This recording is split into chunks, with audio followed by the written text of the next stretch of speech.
கர்த்தருடைய பரிசுத்தமுள்ள நாமத்திற்கு ஸ்தோத்திரம். இன்றைய நாளின் கர்த்தருடைய வார்த்தையாக மத்தேயு எழுதின சுவிசேஷம் 20ஆம் அதிகாரம் 27வது வசனம். உங்களில் எவனாகிலும் முதன்மையாக இருக்க விரும்பினால் அவன் உங்களுக்கு ஊழியக்காரனாயிருக்க கடவன். கர்த்தராகிய இயேசு கிறிஸ்து இந்த வார்த்தையை சொல்லுகிறார். நம்மை தாழ்மைப்படுத்தும்படியாக, நம்மை கர்த்தருக்கு முன்பதாக தாழ்த்தும்படியாக நம்மை அவர் இந்த வழியிலே சொல்லுகிறார்.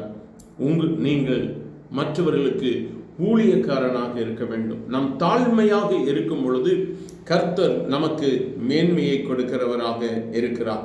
ஆகவே இந்த நாளிலும் எனக்கு அருமையானவர்களே, நாமும் கூட இந்த ஆண்டவர் கொடுத்த வார்த்தையை நாம் பற்றி பிடித்துக் கொண்டு, இந்த சூழலை பாருங்கள். மற்ற 10 பேரும் அதை கேட்ட பொழுது 2 சகோதரர்கள் மேல் எரிச்சல் ஆகிறார்கள், பொறாமை கொள்ளுகிறார்கள்.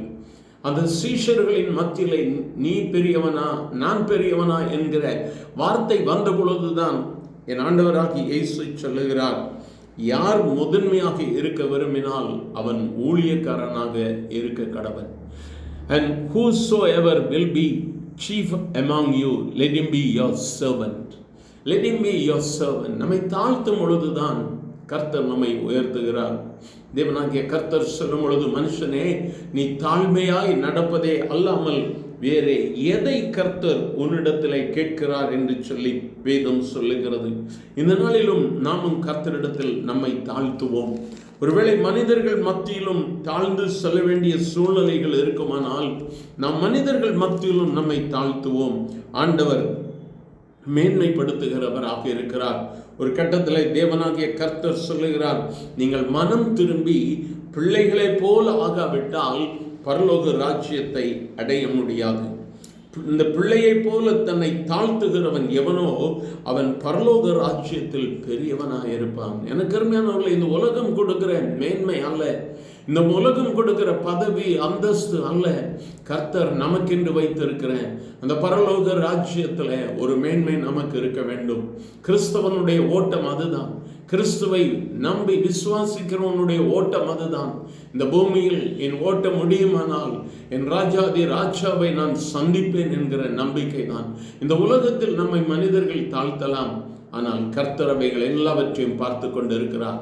ஒருவேளை நீ உன்னுடைய வேலை ஸ்தலத்தில் தாழ்த்தப்பட்டிருக்கிறாயோ, பல இடங்களிலே நீ ஹியூமிலியேட் பண்ணப்பட்டிருக்கிறாயோ, உன்னுடைய ஆவிக்குரிய வாழ்க்கையில அல்லது உன்னுடைய குடும்பத்தில், நண்பர்கள், பல இடங்களில் ஒருவேளை நீ தாழ்த்தப்பட்டிருந்தால் இந்த நாளிலே கர்த்தர் உன்னை உயர்த்த சுத்தம் உள்ளவராய் இருக்கிறார்.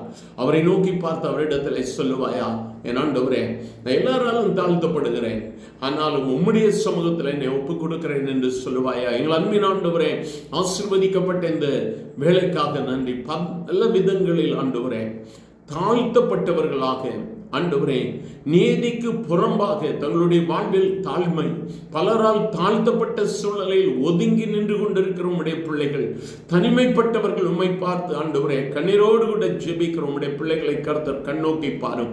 நீர் விடுதலை கொடுக்கிற ஆண்டவர் இல்லையா? நீங்க அற்புதங்களை செய்கிற ஆண்டவர் இல்லையாப்பா? இன்றைக்கு ஒரு விடுதலையை கொடுங்க ஆண்டவரே. போதும் ஆண்டவரே, ஆண்டவரே உம்முடைய பிள்ளைகளுடைய ஹியூமிலியேஷன் போதும் ஆண்டவரே. இன்று கர்த்தருடைய கரம் இறங்கி ஒரு விடுதலையை கொடுக்கட்டும்.